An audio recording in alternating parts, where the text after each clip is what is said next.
Hello everyone. Today we are going to cover the implementation of Titanic dataset using logistic regression. So this will help you to understand how logistic regression work for the categorical data. So first of all, we'll try to understand what is there in a dataset. I will provide this dataset on a GitHub link that is given in the description of this video. Along with that, you will get the Jupyter file for the same. So code and source file you will get on the GitHub link that is provided in the description of this video. Okay. So in dataset, we are having something called as the passenger ID, survived, passenger class, name, gender, age, parts, ticket. Like these variables are there. And on this basis, we need to understand whether that person will survive or not. So these are the input variables in your dataset, and your output would be survived. Okay. You need to predict whether person will survive or not. Titanic ship data set is there, so that we need to work right now. Okay, so we'll start. Initially, obviously, you need to import the libraries first.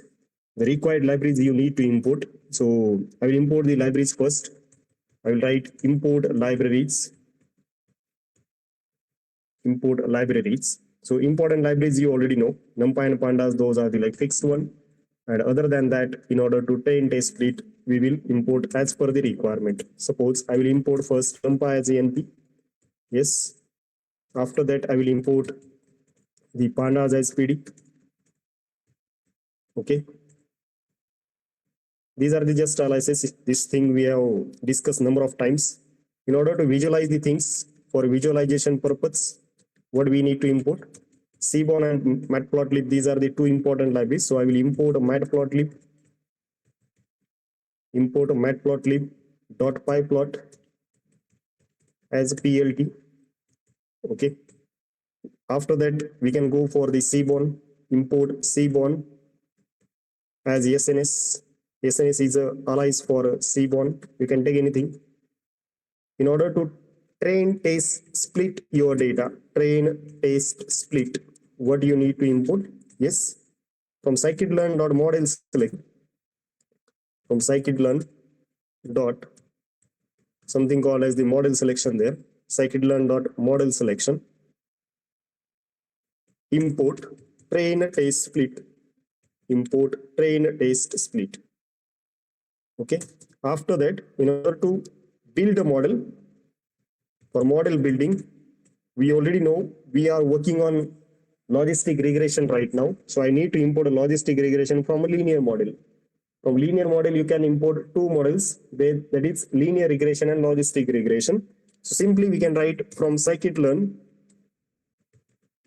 scikit-learn.linear model. So this is for linear and logistic regression. Scikit-learn.linear model import logistic regression.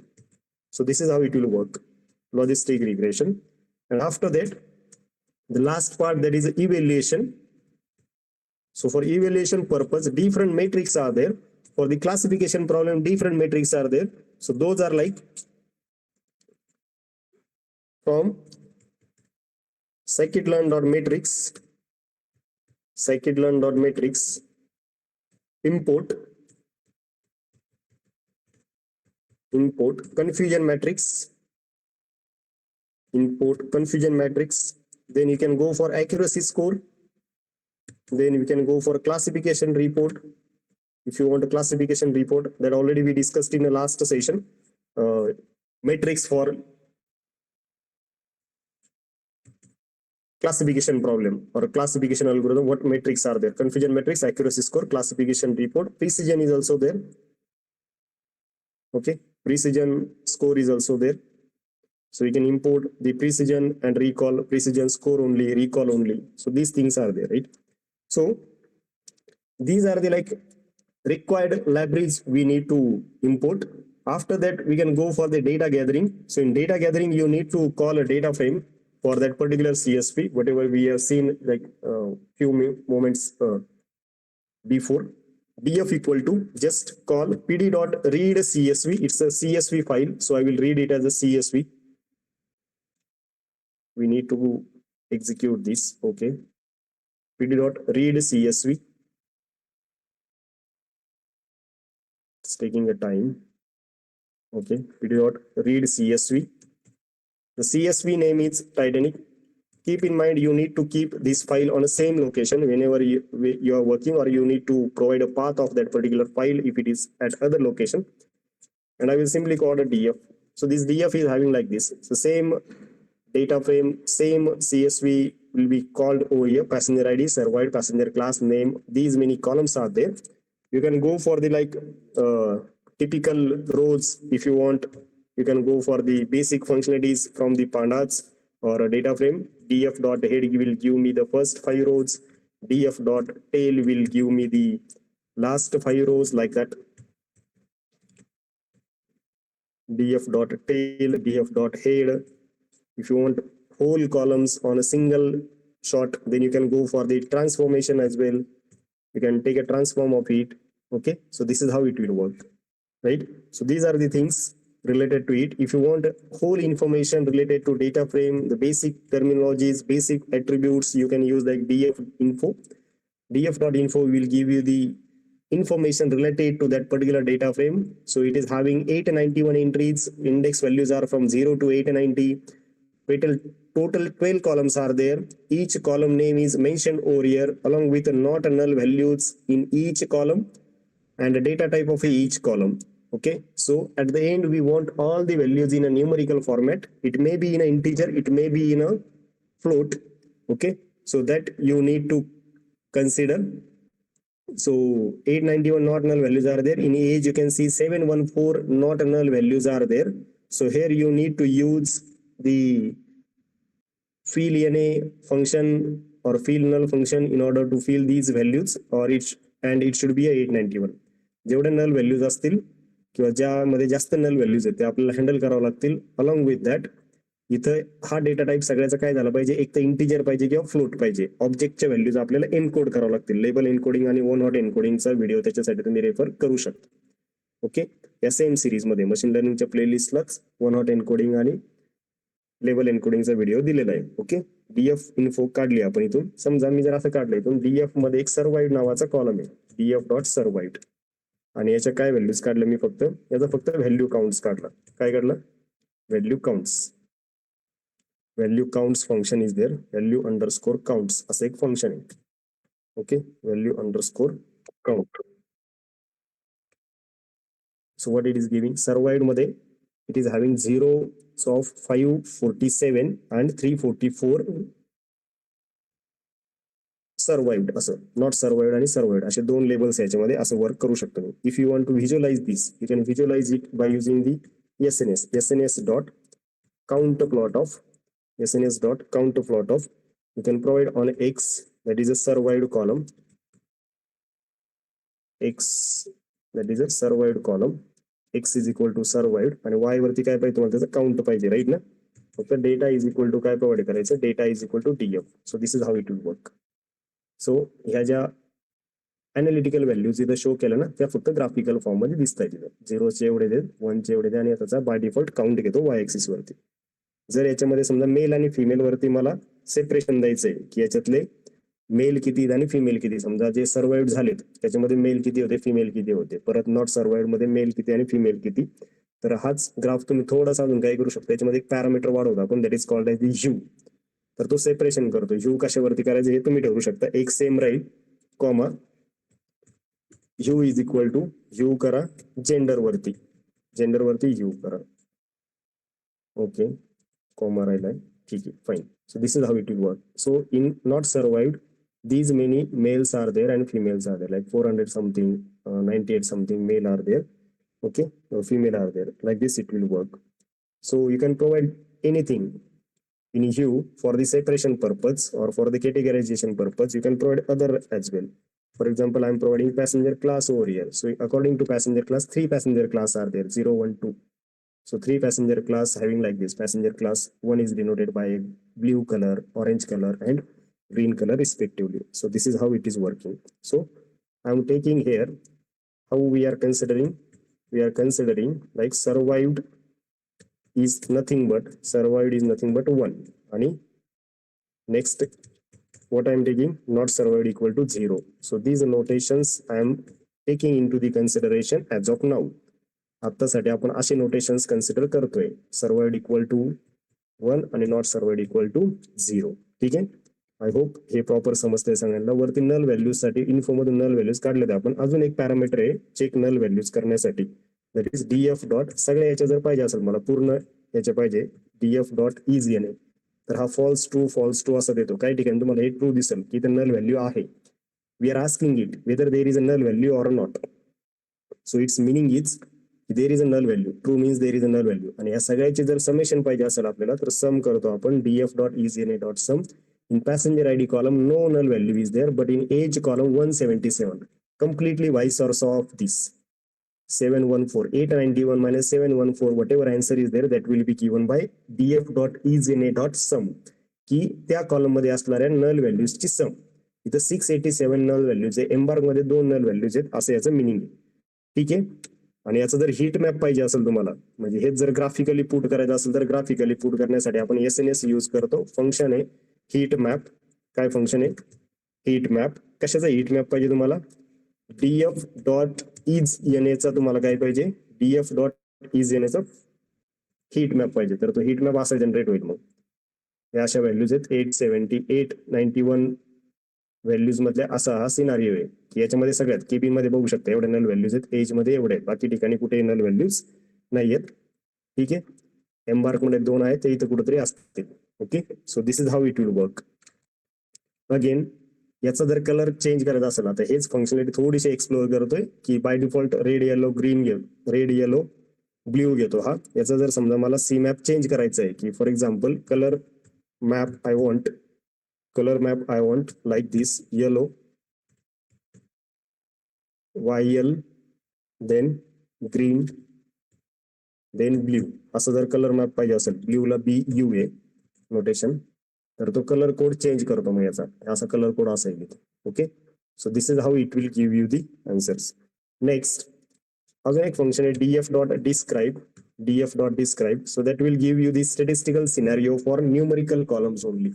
तर तुमच्या data frame मध्ये तुम्हाला इथे दिसतंय, information मध्ये already तुम्ही काढलंय किती न्यूमरिकल कॉलम आहेत, हे 2 आणि हे 5. That is 7 numerical columns are there आणि 5 object columns are there. So describe will give you the statistical scenario for numerical column only. जेवढे न्यूमरिकल कॉलम आहे ना त्याचं काउंट किती, मीन किती, स्टँडर्ड डेविएशन किती, मिनिमम व्हॅल्यू कोणती आहे, 25 पर्सेंटाईल व्हॅल्यूज कोणत्या आहेत, 50 पर्सेंटाईल व्हॅल्यूज कोणत्या आहेत, 75 पर्सेंटाईल व्हॅल्यू कोणत्या आहेत, नंतर मॅक्स व्हॅल्यू कोणती आहे, या सगळ्या कशामध्ये मिळतील तुम्हाला? डिस्क्राइब मध्ये मिळतील. याच्यामध्ये जर तुम्हाला ऑब्जेक्ट वाले कॉलम ऍड करायचे असतील, म्हणजे ऑब्जेक्ट वाले कॉलमचा सिनारिओ बघायचा असेल, तर इथं असं राईट करू शकता तुम्ही include equal to O. Include equal to O जर केलं इथं तर हा मग कशाचा देतो? हे उरलेले जे 5 कॉलम आहेत those are the like object column, name, gender, ticket, cabin, embark. पण त्याच्यामध्ये हे पॅरामीटर्स चेंज होतात. मीन व्हॅल्यू नाही काढू शकत आपण, राईट ना? आपण ऑब्जेक्ट कॉलमची मीन व्हॅल्यू नाही काढू शकत. तर हे काउंट, युनिक, टॉप आणि फ्रिक्वेन्सी अशा व्हॅल्यू त्याच्यामध्ये मिळून जातील तुम्हाला. तर हे 2 पॅरामीटर डिस्क्राइब मधले. याच्या पुढे जाऊन आता मला फिल करायच्या एज मधल्या व्हॅल्यूज, आपल्याला हँडल करायचे ना व्हॅल्यूज. एज मध्ये खूप साऱ्या नल व्हॅल्यूज आहेत, ते बघू शकतो तुम्ही. एजचा जर कॉलम बघितला तर 714च काउंट आहे, तर त्याला आपल्याला हँडल करायचंय. तर मी सिलेक्ट करतो df of age is column name. df of age काय तुमचा कॉलम आहे, डॉट फिल येणे, यातले व्हॅल्यू काय करा, फिल करा. डॉट फिल येणे कशाने फिल करायच्या? त्याच कॉलमचा काय घ्यायचा, df ऑफ एज डॉट, याचा काय आला पाहिजे, याचा घेतला पाहिजे तुम्ही मीन. याचा काय घ्या, मीन घ्या. आणि इनप्लेस इक्वल टू ट्रू असं यूज करतो इथे. इनप्लेस इक्वल टू ट्रूचं मिनिंग काय की जे काही चेंजेस होतील ते परमनंट सेव्ह झाले पाहिजे ओरिजिनल डेटा फ्रेम मध्ये. हे रन केल्यानंतर जर आता इन्फॉर्मेशन चेक केली मी, df डॉट इन्फो जर चेक केलं तर काय देत चेक करा. Then df dot info is giving की एज मध्ये किती आले, आता 891 नॉर्मल व्हॅल्यू झाले. म्हणजे जे काही तुमच्या व्हॅल्यूज होत्या 174 समथिंग, त्या काय झाल्यात, हँडल झाल्या तिथं. ह्या ज्या 177 व्हॅल्यूज ज्या होत्या ह्या व्हॅल्यूज काय झाल्यात, फील झाल्यात. कशाने फील झाल्यात? मीनने फील झाल्या त्या कॉलमच्या. ठीक आहे. नेक्स्ट अजून पण हा कॉलम काय, पण तुमचा जेंडर मध्ये काय दाखवतो, हा ऑब्जेक्ट दाखवतो. याला मला काय करायचंय, एनकोड करायचंय. तर हे कसं करू शकतो मी, df ऑफ जेंडर हे कॉलमचं नाव आहे, इक्वल टू काय झालं पाहिजे, what should be there, DF of a gender equal to df of a gender is equal to किंवा डायरेक्टली रिप्लेस करू शकता, dot replace, we can use a replace function, inside that we can provide a dictionary with already available value as a key, already available value माझ्याकडे male, right, त्याला मी करतोय 0 suppose, त्याला मी करतोय मेल ॲज अ 0, आणि second काय करू शकतो आपण, सेकंड जी व्हॅल्यू तुमच्याकडे ती आहे फिमेल, त्याला काय करू शकता तुम्ही 1 करू शकता, आणि provided in place equal to true, in place equal to true करा, ठीक आहे, in place equal to true. आता हे आपण देतोय म्हणून असं घेतलंय, राईट, हे मी सांगतोय की मेलला 0 घ्या, फिमेलला 1 घ्या, बट इन ऍक्च्युअल प्रॅक्टिस जर लेबल एन्कोड केलं तर तो फिमेलला 0 करतो, मेलला 1 करतो बाय अल्फाबेटिकल ऑर्डर, ठीक आहे, तर असं वर्क करतो. हे रन केल्यानंतर आता जर डीएफ डॉट इन्फो रन केला आपण, डीएफ डॉट इन्फो जर बघितलं तर काय देतोय बघा, आता काय झालंय, तुमचा जो जेंडरचा कॉलम आहे तो काय झाला, इंटिजर झाला, आधी तो काय होता, ऑब्जेक्ट होता. म्हणजे आता तुमच्याकडे 4 ऑब्जेक्टचे कॉलम आहेत, ते कसे हँडल करता येईल ते बघूया आपण. समजा मी डीएफ ऑफ एम्बार्क काढला, 889 दोन नल व्हॅल्यू त्याच्यामध्ये, पण समजा डीएफ ऑफ एम्बार्क, ठीक आहे, डीएफ एम्बार्क जर कॉलम आपण चेक केला तर तो काय सांगतोय, what is the scenario there, dot unique जर केलं याला, dot unique, okay, dot unique काय देतंय, एस सी क्यू आणि नॉट एन एन व्हॅल्यूज आहेत काही, बरोबर ना, एस सी क्यू आणि एन एन. तर आपण काय करूया, याला गेट डमीज यूज करतो मी, ठीक आहे, क्यू एस होऊन जाईल, आणि बाकीच्या व्हॅल्यूज कसे फिल करायचे ते बघूया आपण.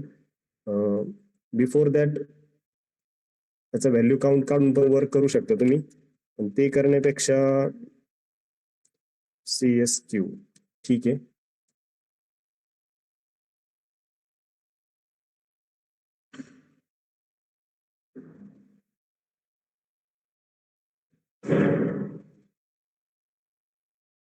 त्याला हँडल करण्याची तशी काही गरज नाहीये, but what we can do, ठीक आहे, we will go as it is. Unique values are like this. After unique values, what you can do, you can use a function that is a get dummies from the pandas. Okay, before that we can check the value counts. Okay, but df embark dot value counts function is there, value counts, which will give you the individual value counts. What is the value counts? Yes, values are 664, 168, 77. We are not going to handle these null values, let it be, 2 values are there, we'll see what we can do. So I'm going to form the new data frame, Naveen data frame form करा, embark df equal to pd dot function is pd dot get dummies for what, for df of embark, आणि याच्यात काय use करतोय परत, drop first equal to true, म्हणजे हा 3 column form करणार आहे, सी क्यू एस, त्यातला सी हा काय करेल, ड्रॉप करेल, drop first equal to true असं एक फंक्शन आहे की जे 3 कॉलम फॉर्म होतील, त्याच्याऐवजी 2च कॉलम राहतील आपल्याकडे, आणि त्याच्यावरती वर्क होतं आपलं, ठीक आहे. पहिल्या याच्यामध्ये समजा असं आलंय की फॉल्स आणि ट्रू आलंय, राईट ना, काय आलंय, हे फॉल्स आणि ट्रू आलंय, तर काय देतो हा आन्सर, इथं फॉल्स आणि ट्रू आहे, म्हणजे शेवट पहिला जो ड्रॉप झाला तो काय असणार आहे, ट्रू असणार आहे. समजा एखाद्या ठिकाणी फॉल्स आलं दोन्ही पण, हे दोन्ही जर फॉल्स आहे तर पहिला कॉलम काय होता, ट्रू होता, असं त्याचं मिनिंग आहे, ठीक आहे. So this is how it will work, PD dot gate dummies will give you the values like this, true आणि फॉल्सच्या याच्यामध्ये आन्सर देतो हा. पायथन ट्रूला 1 अंडरस्टँड करतो, फॉल्सला 0 अंडरस्टँड करतो, त्यामुळे याला एनकोड करण्याची काही गरज पडणार नाही, ठीक आहे. जर सपोज मी असं यूज केलं की drop first equal to true नाही केलं याला, तर हा 3 कॉलम देईल मग तुम्हाला, जेवढे 3 कॉलम तुमच्याकडे अवेलेबल आहे ना, पण एक कॉलम आपला कमी करण्यासाठी आपण काय करतो, हे असा आन्सर आहे ऍक्च्युली, एक कॉलम कमी करण्यासाठी आपण याला हे करतो, ठीक आहे. So we can use any one, तुम्हाला जो पाहिजे तो ऍड करा, तुम्ही 2 वाला पण घेऊ शकता, 3 वाला पण घेऊ शकता, फक्त जर तुम्हाला एक कॉलम कमी ठेवायचा आहे फायनल अनालिसिस मध्ये, तर मग तुम्ही याला drop first equal to true use करा. जी नवीन मेन डेटा फ्रेम आहे याच्यासोबत आपल्याला याला जोडावं लागेल, DF equal to PD dot function आहे, पीडी डॉट कॉनकॅट, काय काय जोडायचंय तुम्हाला इथं, जी तुमची ओरिजिनल डेटा फ्रेम होती ती डीएफ, नंतर एम्बार्क डीएफ, हे 3 कॉलम वाली, आणि कशावरती जोडायची ते सांगा, त्याला जोडायची कशावरती, ऍक्सेस इक्वल टू 1 वरती जोडायची, ठीक आहे. आता जर डीएफ कॉल केली तर डीएफ अशी दिसेल तुमची, ऍक्च्युली जे आधी कॉलम होते 12 होते, आता 15 कॉलम झालेत, शेवटचे 3 कॉलम ऍड झाले तिथं. येतंय लक्षात? CQS. तर एम्बार्क जो कॉलम आहे तुमचा तो रिप्रेझेंट करतोय या 3 कॉलमनी. तर एम्बार्कला काय करू शकतो तुम्ही आता? ड्रॉप करू शकता. एम्बार्कला काय करू शकतो आपण? ड्रॉप करू शकतो. त्याच्या आधी आपण इन्फॉर्मेशन चेक करू, काय सांगते information. df.info what is given. ते आता 15 कॉलम आहे जवळपास, आणि याचा बुल म्हणजे बुलियन याचा काय आलेला आहे, डेटा टाईप आले दॅट वर्क्स. याचा काही प्रॉब्लेम नाहीये. ठीक आहे. आपण एम्बार्कला काय करू शकतो? ड्रॉप करू शकतो. CQS या 3 कॉलमने त्याला ऑलरेडी रिप्रेझेंट केलेलं आहे.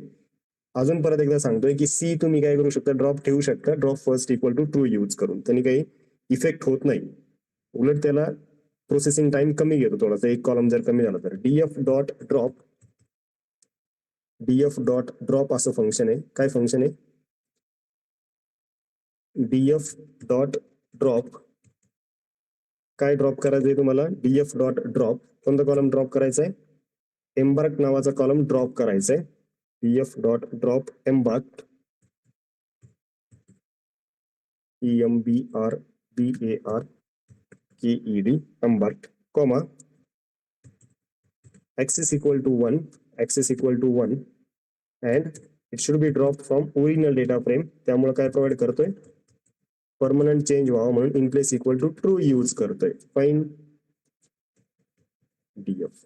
आता याच्यातून एम्बार्क कॉलम गेलेला आहे, 14 कॉलम राहतील इथे. ठीक आहे. So this is how we can use df dot describe करून बघा. आता तुमच्याकडे कॉलम्स फक्त काय पाहिजेत? सगळे कॉलम्स फक्त काय पाहिजेत? सगळे इंटिजर फ्लोट वाले पाहिजेत. ठीक आहे. तर ते जर वर्क करायचं असेल तर मग बाकीचे कॉलम पण तुम्हाला ड्रॉप करावं लागतील इथं. की फॉर एक्झाम्पल df.info जर केलं इथं, df.info, what it is giving, still there are 13 columns and 3 object column are there. But जे 3 ऑब्जेक्ट कॉलम आहेत ते कोणते आहेत? Name of the person, then ticket आणि केबिन. तर याच्यावरती तो पर्सन सर्वाइव्ह करेल की नाही हे एवढं डिपेंड नाहीये, राईट ना? की नाव आणि त्याचं तिकीट वरती ते डिपेंड नाहीये. म्हणून आपण हे बाकीचे कॉलम पण काय करू शकतो? इथं ड्रॉप करू शकतो. ठीक आहे. df.drop embarked च्या ऐवजी इथं आता नाही नावं चेंज करा. काय काय इथं? Name of the person, then ticket आणि cabin. Name comma ticket comma name ticket comma cabin. ठीक आहे. केबिन हे ड्रॉप करा. आता 11 कॉलम राहिले. df.info करून आपल्याला काय दिसायला पाहिजे? एक तर बुलियन, इंटिजर किंवा फ्लोट पाहिजे. सगळे boolean, integer, float. So this will work. After that we can go for the train test split. याच्यानंतर तुम्ही डेटा स्प्लिट करू शकता. अजून याला चेक करायचं असेल तर df. डिस्क्राईब करून बघा. आता सगळे कॉलमचं काय दिलं पाहिजे तुम्हाला? डिस्क्रिप्शन दिलं पाहिजे. Statistical scenario for all columns. ठीक आहे. शेवटचे 3 येत नाहीत, but that doesn't matter. Okay, ते कन्सिडर होतील. So next step is train test split. Data काय करायचं तुम्हाला? ट्रेन टेस्ट आणि स्प्लिट करायचं अनालिसिस साठी. So how we can do that? Just take a look. X is equal to जे काही इनपुट्स असणार आहे सर्वाइड सोडून सगळे काय तुमचे इनपुट आहे, तर ते डेटा फ्रेम मधून त्यांनी कन्सिडर केले. df.drop काय ड्रॉप करा? df.drop फक्त एकच कॉलम ड्रॉप करा, दॅट इज अ सर्वाइव्ड. फक्त एकच कॉलम ड्रॉप करा, दॅट इज अ सर्वाइव्ड. पण तो तात्पुरता ड्रॉप करा. It is a like temporary drop. X मध्ये स्टोअर झाला पाहिजे तो. ओरिजिनल डीएफ मध्ये ड्रॉप म्हणजे ओरिजिनल डेटा फ्रेम मध्ये सर्वाइव्ड कॉलम तुमचा असणार आहे. Axis equal to 1, axis equal to 1, आणि वाय जो आहे जो ड्रॉप केला तो तुमचं काय टार्गेट आहे, ते तुमचं लेबल आहे. तो काय? DF of survived. वरतून जो ड्रॉप केलाय तो खाली वाय मध्ये कन्सिडर झाला पाहिजे. अशा पद्धतीने एक्स आणि वाय केलाय. जर एक्स डॉट हेड केला आपण, एक्स डॉट हेड, तर चेक करा एक्स डॉट हेड म्हणजे काय? त्याच्यामध्ये सर्वाइव्ड कॉलम तुमचा येणार नाही तात्पुरता. ते तुमचे इनपुट कॉलम आहेत. एवढ्या 10 कॉलम वरती आपल्याला वर्क करायचंय. ठीक आहे. आणि वाय जो असणार आहे ती सिरीज असेल, सिंगल डायमेन्शनल, तर ते अशी दिसेल. मग म्हणजे हे सर्वाइव्डच्या व्हॅल्यूज आहे सगळ्या. नाव काय? Survived. So this is series, this is data frame, 2 dimensional, 1 dimensional, like that. ठीक आहे. So this is how it is working. याच्यामध्ये परत आता स्प्लिटिंग करायचंय. काही डेटा ट्रेनिंग साठी यूज करायचा आहे, काही डेटा टेस्टिंग साठी यूज करायचा. कसं यूज करणार? तर सिंटॅक्स सेम आहे सगळ्याचा. X train comma X test, काही डेटा एक्सचा काही डेटा ट्रेनिंगसाठी यूज होईल, काही डेटा टेस्टिंगसाठी यूज होईल. सेम वे काय करायचंय, same way Y train comma Y test, Y train comma Y test अशा पद्धतीने काय यूज करायचंय, function is a train test split, function is train test split X comma Y comma test size is equal to, समजा 0.75 25 ही standard size आहे, तर मग test size equal to मी जर इथं 0.3 यूज केलं तर याचं मिनिंग काय, याचं मिनिंग काय की टेस्टिंगसाठी 30% डेटा यूज होईल आउट ऑफ 891 आणि 70% डेटा यूज होईल ट्रेनिंगसाठी. Okay, and random state you can take as it is as per your convenience. Random state equal to I can take a 42. Any integer value you can take. So you will get 4 subsets now. X train. If you check the shape of each, X train dot shape काय देतोय, 623 records has been used for the training. म्हणजे 70% data आहे हा total डेटाच्या, आणि 10 काय तुमचे input column आहेत. सेम वे एक्स ट्रेनच्या ऐवजी इथे एक्स टेस्ट केलं मी, तर टेस्टिंग साठी काय यूज होणार आहे, मग 891 मायनस 623 जेवढा काही डेटा असेल ना तेवढा कशासाठी यूज होईल, TEST 268 डेटा कशासाठी यूज होणार आहे, टेस्टिंग साठी यूज होणार आहे. हे सेम परत वाय ट्रेन साठी किती डेटा यूज होणार आहे, वाय ट्रेनिंग साठी किती यूज केला याने, कॉलम एकच आहे वाय ट्रेनिंग मध्ये, बरोबर ना, कॉलम एकच आहे, फक्त त्याचा शेप काय असणार आहे, सिंगल असणार आहे, म्हणजे नथिंग येईल. 623 नथिंग म्हणजे सिरीज येते. आणि सिमिलर वे टेस्टिंग साठी काय येईल, 268 नथिंग. वाय टेस्ट साठी किती डेटा यूज होतोय, 268. तर हा वाय टेस्ट जो आहे हा वाय ऍक्च्युअल आहे तुमचा, हा जो वाय टेस्ट आलेला आहे इथं हा म्हणजे काय असणार आहे, वाय ऍक्च्युअल असणार आहे. आपण जे वाय ऍक्च्युअल आणि वाय प्रिडिक्टेड मध्ये जे कंपॅरिझन करतो ना, तो वाय टेस्ट वाला डेटा आहे तुमचा, वाय ऍक्च्युअलचे व्हॅल्यूज येते, Y actual. Okay, so this will be considered while checking the values for evaluation करताना आपण हे कन्सिडर करतो.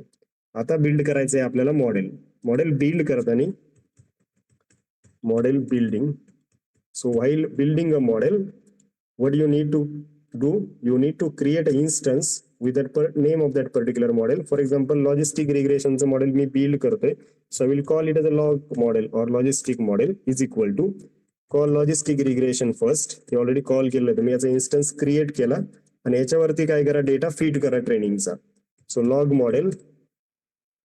Model dot fit, just feed करायचा आहे, ट्रान्सफॉर्म नाही करायचं, फक्त फीड करायचा आहे. कोणता डेटा फीड करायचा आहे, ट्रेनिंग आणि टेस्टिंगचा डेटा फीड करायचा आहे, ट्रेनिंग आणि टेस्टिंगचा. X train comma Y train, फक्त ट्रेनिंगचा डेटा फीड करायचा आहे, याच्यावरती मॉडेल तुमचं लर्न करल आणि नेक्स्ट रिझल्ट तुम्हाला त्याप्रमाणे देईल प्रिडिक्शनचे. ओके, सो हे मॉडेल बिल्ड झाला. आता हे काही इश्यू नाही, याचं काय इटरेशन्स वाईज काहीतरी चेंज झाले, म्हणजे total number of iterations reached limit like that. So it just warning, you can avoid it by filtering the warnings. So just ignore this as of now. I am going to predict the values of y pred जो असणार आहे हे तुमचे प्रिडिक्शन्स आहेत. 268 values वरती आपण काय करतोय, टेस्टिंग करतोय. 623 व्हॅल्यूज वरती मॉडेल लर्न होतंय.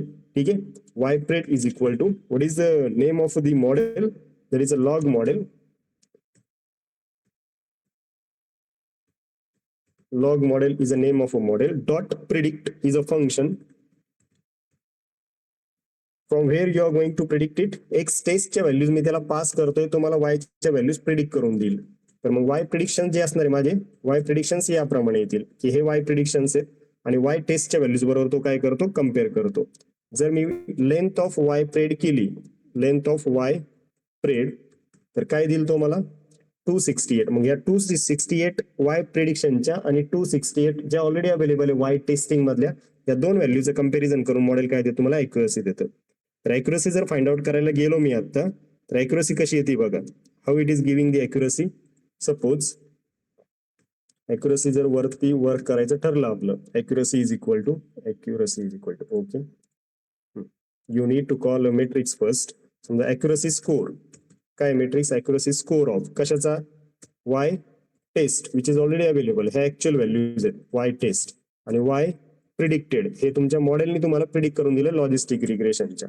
किती येते ॲक्युरसी, 0.7947, म्हणजे काय, की 79% व्हॅल्यूज यातल्या करेक्ट देतोय. हे एवढ्या ज्या व्हॅल्यूज प्रिडिक्ट करून दिल्या ना त्यातले 79% ऍक्युरेट प्रिडिक्शन्स आहेत, म्हणजे ट्रू निगेटिव्ह आणि ट्रू पॉझिटिव्ह मध्ये बसतात.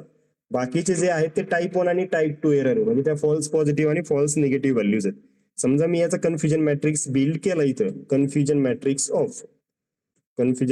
ऑफ कशाचं कन्फ्युजन मॅट्रिक्स, वाय टेस्ट आणि वाय प्रेडचा जर मी कन्फ्युजन मॅट्रिक्स बिल्ड केला तर काय देतो तो की 135 true negative values are there, म्हणजे 0 ला 0, नंतर 78 true positive values are there, that is 1:1, 1 ला 1 दिले. आणि हे जे 22 प्लस 33 हे काय एरर व्हॅल्यूज आहेत, म्हणजे ह्या काय फॉल्स पॉझिटिव्ह आणि फॉल्स निगेटिव्ह व्हॅल्यूज आहेत. हे प्रूव्ह करू शकतो आपण की फॉर एक्झाम्पल इथं जर आता 268 टोटल रेकॉर्ड्स माहिती तुम्हाला किती आहेत, 268 आहे.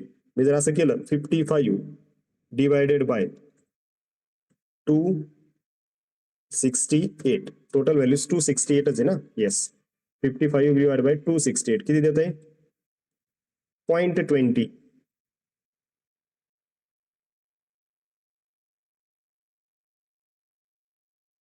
म्हणजे एवढी काय याच्यामध्ये एरर आहे, बरोबर ना, 79%. किंवा मग याला अजून थोडंसं हे करतो मी ॲक्युरेसीच्या हिशोबाने, तुम्हाला लगेच क्लिअर होऊन जाईल. 135 correct predictions are there plus 78, so what it is giving 7947. So I hope it is getting clear. अशा पद्धतीने हा कम्प्लीट करेल, राईट. हे 268 जे घेतले ह्या 4 इंची समेशन आहे. Okay, so this is how it will work. If you want a classification report, की सगळंच पाहिजे तुम्हाला क्लासिफिकेशन रिपोर्टच्या फॉर्म मध्ये, classification report is equal to what is the function classification report of for what, y test आणि y प्रिडिक्शनचा classification report पाहिजे मला. Okay, just print it. Classification रिपोर्टला प्रिंट करा, print classification report. Okay, so it will give you the precision value, recall value for 0, 1. So we have seen yesterday in last session, in last video I have discussed this precision, what is recall, what is F1 score, support, like how many values has been taken for the support. Ki 0 साठी 157 values घेतल्या, 268 याची summation आहे, macro average weighted. So please like refer last video for these things. Precision, the model's ability to predict positive as a positive and actual positive as a positive, that is considered in a recall. So these things we already consider over there. Okay, so what we did today, we have taken the data of a Titanic ship and whether we are going to predict whether person will survive or not based on the different parameters. So this was the completely classification based problem, as it is having the binary target, yes and no, survived and not survived. So that's why it falls under the classification case, and we have used the logistic regression in order to build it. So as of now, we have seen the linear regression, logistic regression till now. We will go to the k nearest neighbor in upcoming video, but please refer these videos and try to understand the difference between continuous data and categorical data, how we are working on a categorical data, how we are working on a continuous data. So these things you should know. So please go through it. I am going to upload the Jupyter file of the same thing, like same Jupyter file I am going to upload on a GitHub, and that link will be provided in a description of this video. Along with that, you will get the link for the data set as well. On the same link, you can find the data set as well as Jupyter of this code. Okay, if you like this video, please share, subscribe, and comment what type of video you want from the machine learning. That's all for today. Thank you. Bye bye.